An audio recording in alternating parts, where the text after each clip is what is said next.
오늘은 3단원 고려의 성립과 변천에서 4단원 고려의 생활과 문화, 그 중에서도 고려의 생활과 문화 전체적으로 다뤄보는 시간을 갖도록 하겠습니다.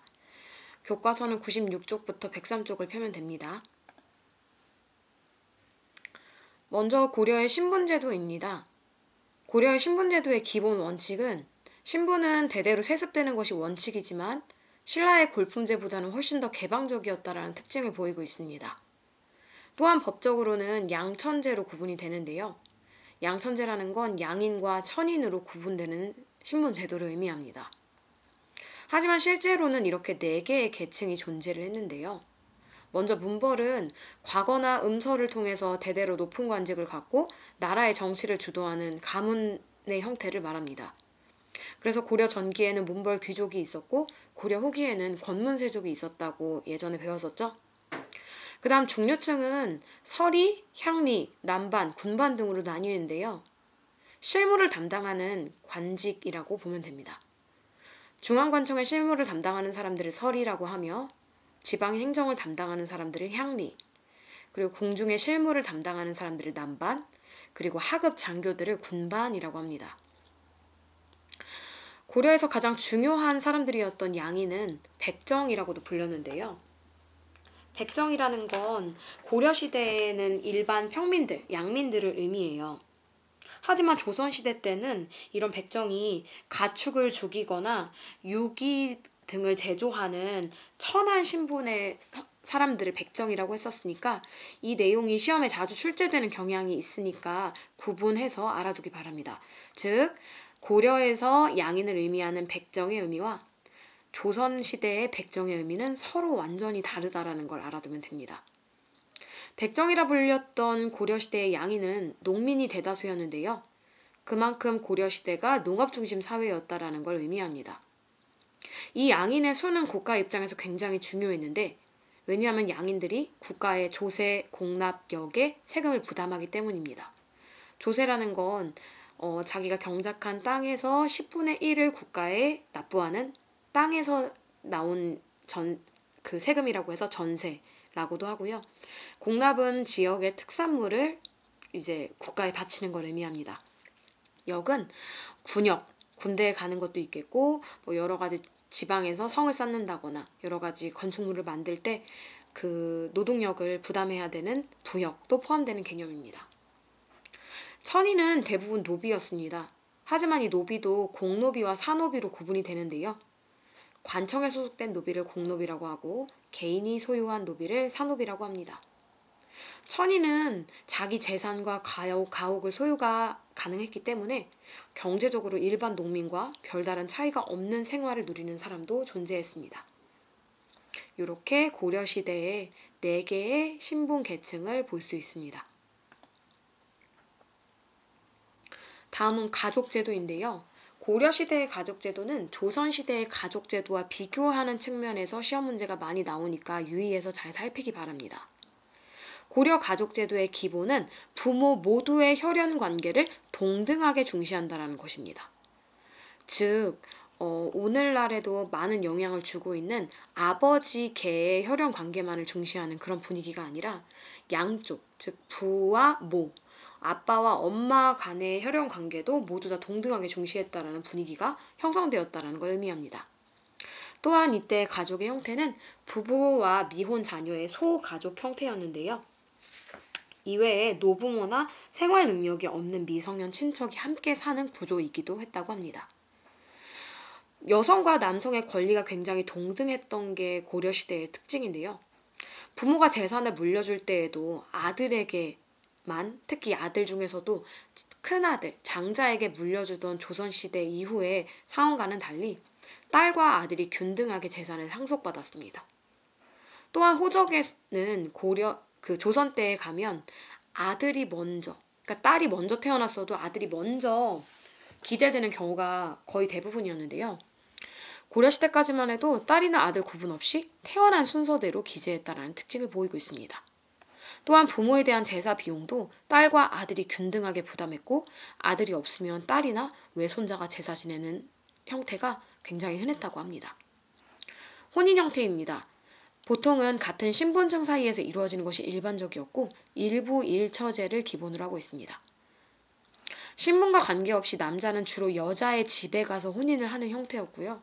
결혼한 부부가 부인의 노부모를 모시고 사는 것이 굉장히 흔했다고 합니다. 오늘날에도 많이 흔치는 않죠. 조선 때는 이런 경우가 거의 없었거든요. 고려시대의 특징이라고 볼 수 있습니다. 또한 여성과 남성 모두 배우자와 사별하더라도 원하면 재혼이 가능한 사회적 분위기가 형성되었습니다. 조선시대 때 되면 부인이 남편을 잃었어도 끝까지 정절과 그런 것들을 재혼을 하지 않고 정절을 지키는 것이 너무 당연하게 여겨지는 사회였거든요. 재혼을 한다라는 건 꿈에도 꿀 수 없는 그런 현상이었습니다. 하지만 고려시대 때는 언제든 재혼이 가능했다라는 분위기가 형성됐다라는 거.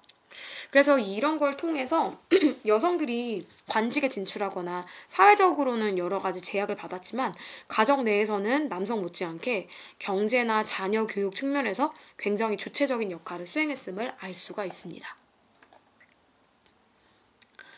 다양한 문화와 사상입니다. 고려시대 때는 유교도 굉장히 발전을 했었는데요. 국가의 종교가 불교인 것과는 달리 정치 운영의 기본 이념으로 유교가 채택됩니다. 그 유교제도의 핵심 중 하나가 바로 과거제도였는데요. 유학을 공부한 지식인이 관료가 되어 정치에 참여하는 통로의 역할을 했기 때문에 과거제와 유교는 서로 뗄래야 뗄 수 없는 관계라고 볼 수 있습니다. 고려에는 유교 교육기관도 굉장히 많았는데요.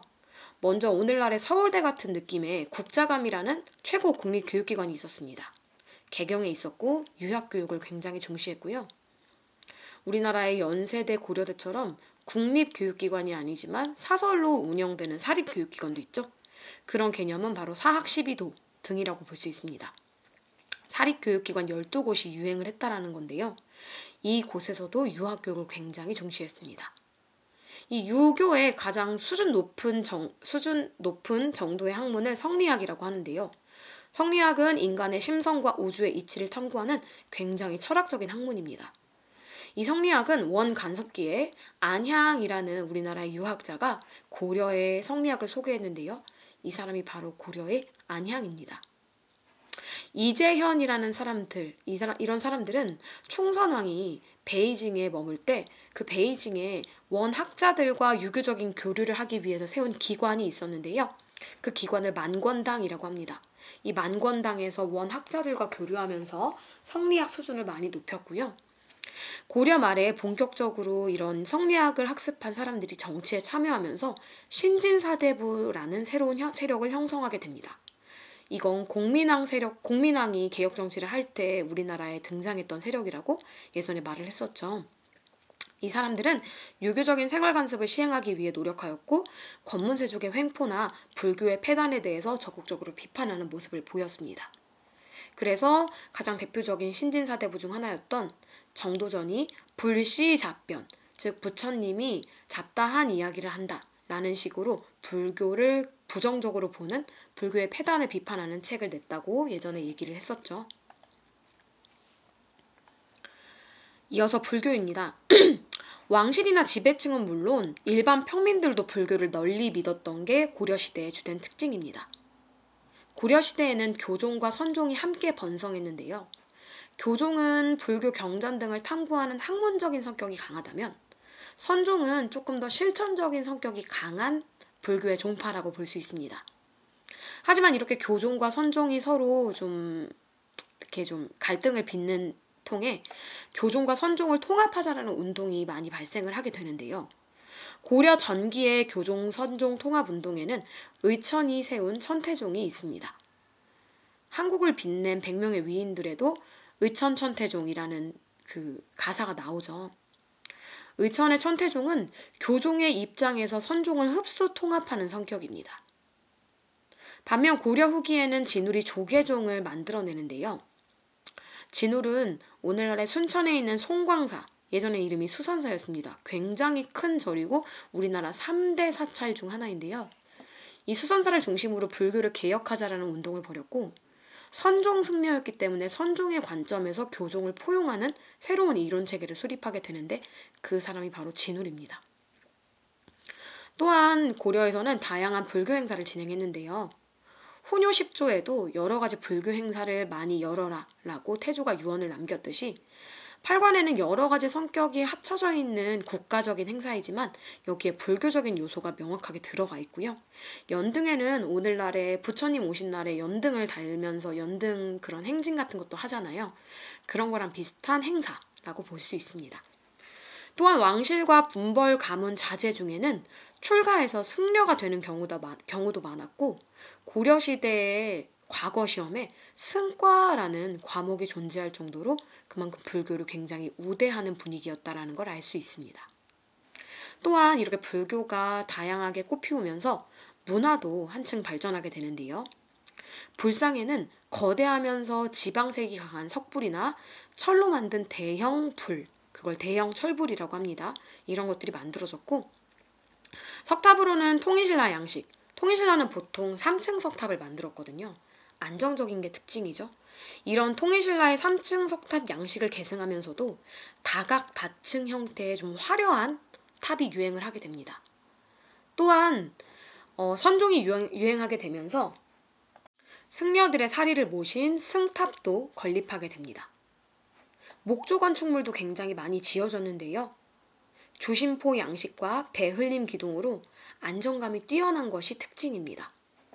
주심포 양식은 기둥 위에 처마가 이렇게 딱딱딱 하나씩 있어서 지붕이 완전히 거대하진 않지만 안정감 있게 지붕을 지탱해주는 형태를 주심포 양식이라고 하고, 배흘림 기둥은 각각 실제로 보면 그 기둥의 꼭대기 부분이나 아랫부분보다 기둥의 가운데 부분이 훨씬 더 두툼한 기둥을 배흘림 기둥이라고 하는데, 이 배흘림 기둥으로 그 목조 건물을 지탱을 하는데요.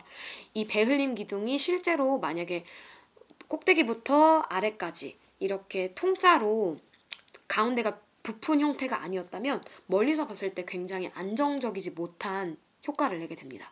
그래서 고려시대 사람들은 이런 목조 건축물을 짓는 그런 양식에 대한 기술 수준이 굉장히 뛰어났기 때문에 가운데 부분을 두툼하게 만들어서 멀리서 봐도 이렇게 곧게 뻗어 있는 듯한 느낌을 줄 수 있는 그런 건물을 짓는 것이 특징이었습니다. 인쇄술과 각종 기술도 발달하게 되는데요.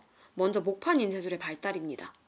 예전에 설명했던 것처럼 거란의 침입을 물리치기 위해 초조대장경을 국가적으로 조판을 했고, 몽골의 침입을 물리치기 위해 제조대장경, 즉 팔만대장경이죠. 제조대장경을 국가적 차원에서 조판을 했다고 설명을 했었습니다. 이는 불교 경전을 종합적으로 정리함과 동시에 국가적인 사업으로 국가의 이론을 통일시키고 불교의 힘으로 외적의 침입을 막고자 하는 의도가 숨겨져 있습니다. 목판 인쇄술뿐만이 아니라 금속 활자도 발명이 됐는데요. 우리나라의 상정 고금 예문을 금속 활자로 출판하였다라는 문구가 남아있지만 이거는 현재 존재하지는 않고요.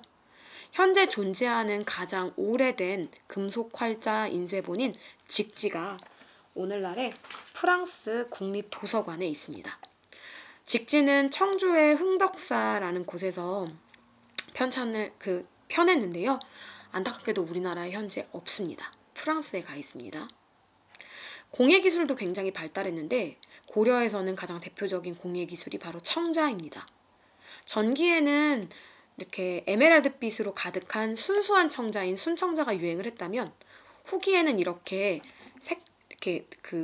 표면을 파내서 다른 색깔의 흙을 집어넣어서 이렇게 화려한 무늬를 만들어내는 상감청자가 유행을 하였습니다.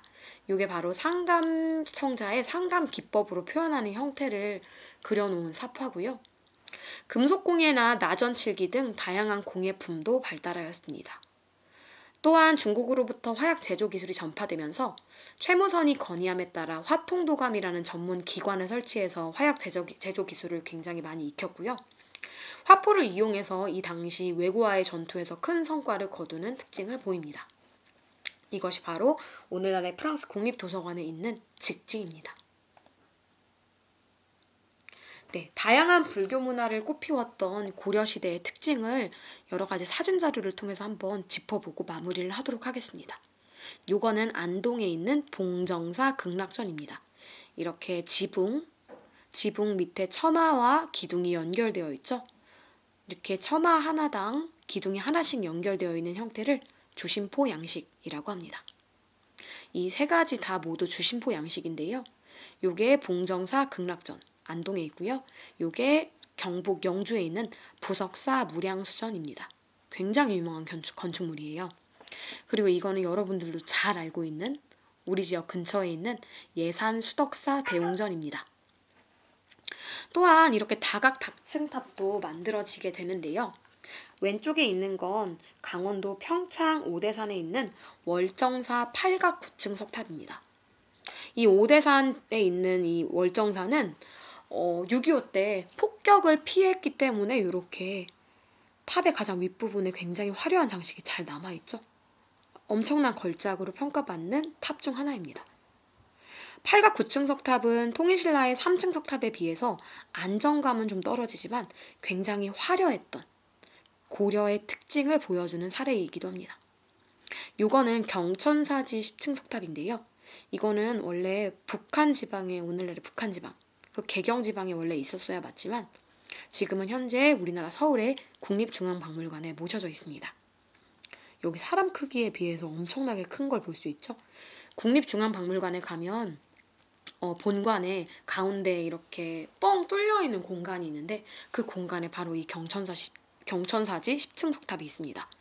이 경천사지 10층 석탑은 원의 양식을 좀 받아들여서 원 간섭기 때쯤에 만들어진 걸로 추정이 되는데요. 겉에가 대리석으로 되어 있어서 밖에 있을 때는 여러 가지 부식되는 문제점이 있었습니다. 그래서 실내로 이렇게 모셔 놓은 거고요. 굉장히 유명한 작품입니다. 10층이에요. 그리고 요거는 철불인데요. 고려시대 때는 굉장히 거대한 철불들이 많이 만들어지는 특징을 보입니다. 이거는 하남 하사창동 철조 석가 열의 좌상으로 오늘날 국립중앙박물관에 모셔져 있는 철불입니다. 그리고 이거는 수월관음도인데요. 고려시대 불화 중에 가장 크고 뛰어난 예술성을 갖춘 것으로 평가받는 굉장히 유명한 작품입니다. 우리나라의 불화는 일본으로 많이 유출이 되어서 현재 남아있는 게 많지는 않은데요. 그 중에서 우리나라에 현재 존재하는 가장 인상적인, 가장 유명한 불화라고 볼 수 있습니다. 그리고 고려시대 때는 지방 호족들이 자신의 권위를 드러내기 위해서 이렇게 거대한 불상을 만들기도 했습니다. 근데 불상이 약간 거대하게 만들어서 자신의 권력을 좀 보여주는 측면으로만 만들어졌기 때문에 고려 초기에 만들어졌던 이런 거대한 석불들은 조금 균형이 안 맞고 비례가 떨어지는 그런 문제점을 보이고 있지만 굉장히 사이즈가 크고 권위를 드러내기 위해 만들어진 것이 특징입니다. 요거는 파주에 있는 용미리 마의 이불 입상이고요. 요거는 우리 지역인 논산에 있는 불상입니다. 논산 관촉사에 가면 이렇게 미륵보살 입상을 볼 수 있습니다. 오늘은 여기까지 하겠습니다.